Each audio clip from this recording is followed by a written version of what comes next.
Hey, this is Chris. Now in this video, I'm going to be sharing my 3 top tips for people who are investing in their 50s and 60s. And this is a group we're starting to see more and more of at StockSpot. So it's in a group I really focus on more these days. And my 3 tips are, first of all, just get started. Now, of all groups of people, 50s and 60s seem to be the most reluctant to get started investing when they're starting from a position of holding cash. And I can understand the reasons for this.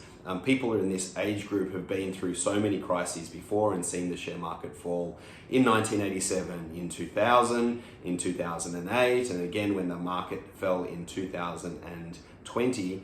The problem with this strategy of just sitting on the sidelines hoping for a big market fall and waiting for that moment to invest is that it may be another 5 or 10 years before it happens again. And by that time, the market could be 20, 30, 40 or 50% higher. So you might not ever see the levels that we're seeing today.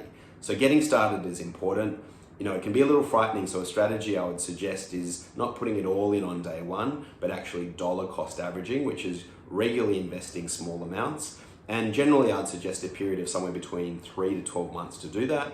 The reason for doing that is you're spreading those investments out over a period of time, gives you the opportunity to buy if markets do dip, and yet you also don't feel regret if markets rise because you've already bought some at lower levels. So come and speak to us if you want to learn more about dollar cost averaging. Get started is tip number 1. Tip number 2 is focus on the total return of your portfolio, not just the income side. Now, by the time you reach your 60s, you might start to rely on the income for living off and your lifestyle. But the problem with only focusing on income as a part of your portfolio return is that it can skew your portfolio into too risky areas. And that is only putting the money into high dividend Australian shares, which can go well, and there have been periods of time where they've performed well, but there's also been long periods of time where they've performed poorly. And you miss out on returns from other markets like the US, where dividends are low.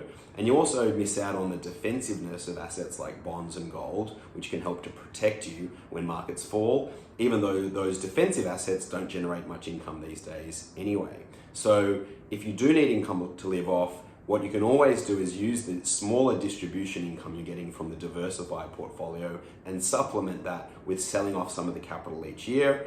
And that actually is going to give you a better result because you're taking less risk to achieve it.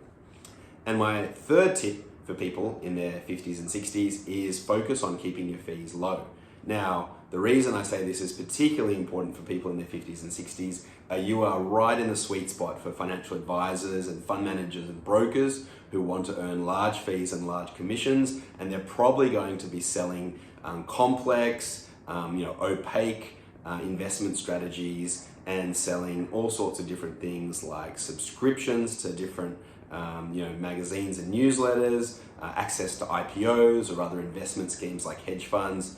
Truth be told, these investments will add a lot more complexity to your life and your investment portfolio, but they're unlikely to give you any better performance or better return, especially after their higher fees are accounted for. So you really don't need them. Don't think that having more money means that you need to be taking bigger risk in these other investments or you need a more complex strategy, because it really doesn't at all. Keep your investments low fee, keep them in a simple portfolio of diversified funds, and that's really all you need to do to set yourself up for success over the long run. And they're my 3 tips for people investing in their 50s and 60s.